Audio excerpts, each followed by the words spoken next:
Well, thank you, Jerry, and I want to thank Kathy also for the invitation, because a place that fosters fresh thinking like this is ideal for confronting a problem that the world falsely assumes is unsolvable. The problem with fresh thinking about hunger is it gets hobbled by a paradigm we grow up with that hunger is just part of the human condition. Can you imagine governments taking a feckless attitude like that towards terrorism? Imagine if there'd been a new 9/11 every 3¼ hours, night and day, since the first one, and another 307,000 9/11 scale attacks, each with 3,000 victims who, instead of being killed, had their lives shortened by disability or illness. But you swap out terrorist hijackings for malnutrition, you got a real-world nightmare of just those proportions, casualties far exceeding those wrought by the Nazis and their regime.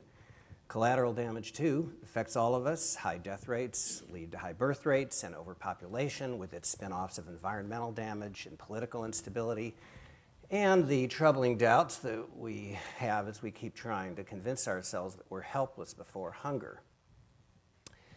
Some of the characters in the book Upsurge have a term for this syndrome. They call it ADS, A-A-D-S, acceptance of avoidable death and suffering, the disease that kills the spirit of whoever's got it and the body of somebody else. But ADS kills at 4 times the rate of AIDS.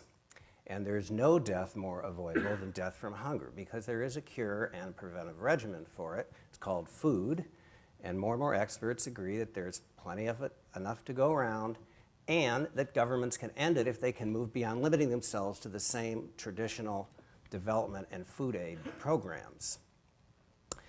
Renowned epidemiologist Jeffrey Rose said that the primary determinants of disease are economic and social. And Nobel laureate Amartya Sen, a food security treaty supporter, has observed that in modern times, nobody's starved to death unless somebody wants them to. So taken together, an effective attack on hunger requires the social tool of law. That means hard law, not the high-minded, toothless declarations with loopholes big enough to bulldoze 22,000 emaciated corpses through every day. So more and more people are turning to the International Food Security Treaty, which would place the human right of freedom from hunger under the protection of enforceable international law.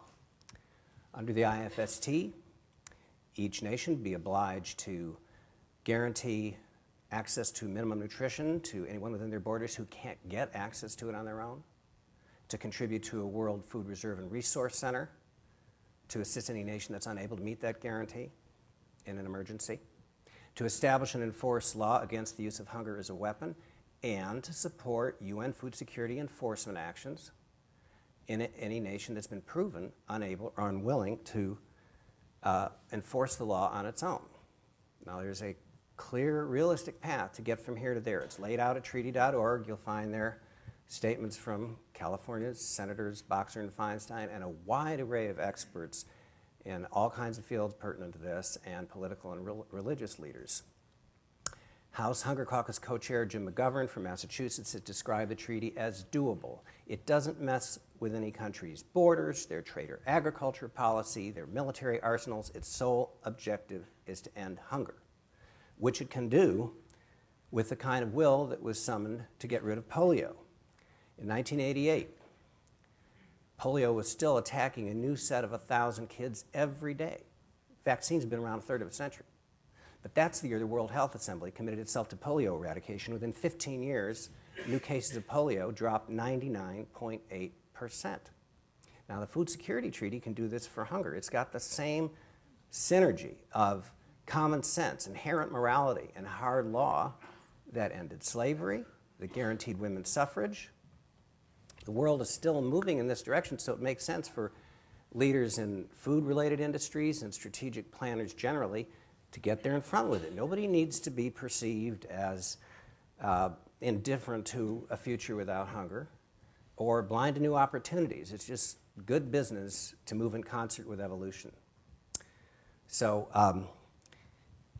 I believe that with help from people like those at this conference, within 15 years, the IFST could wrestle hunger to the ground. You might be seeing a malnutrition chart like this in 2025, with the bar for that year down 99.8% and population stabilizing.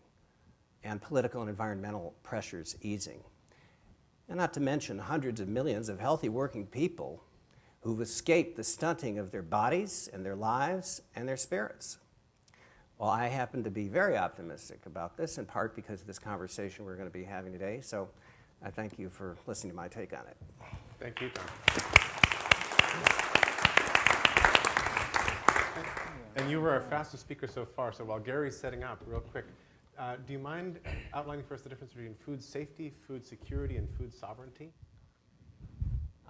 Yeah, I'm glad you brought that up. Food security has become an umbrella under which a great many interest groups place their particular causes.